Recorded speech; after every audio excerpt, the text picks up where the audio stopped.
up? It is me, Orion, back with another video, and today I'm going to tell you about what you can do to make vegetables taste good.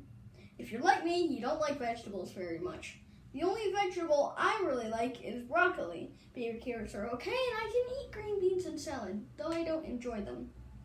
One thing we found with our experiments is that you can put some vegetables into a dish in a way that you can't even taste that they are there.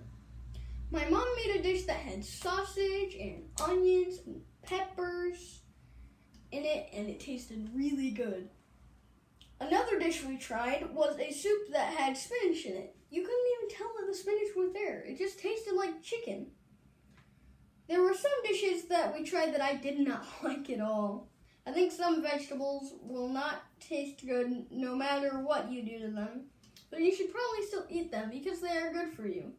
Conclusion, though you may never like vegetables as much as you like cake, you should still eat them. But my final piece of advice for you is this. Put them in your cake, then you get the best of both worlds.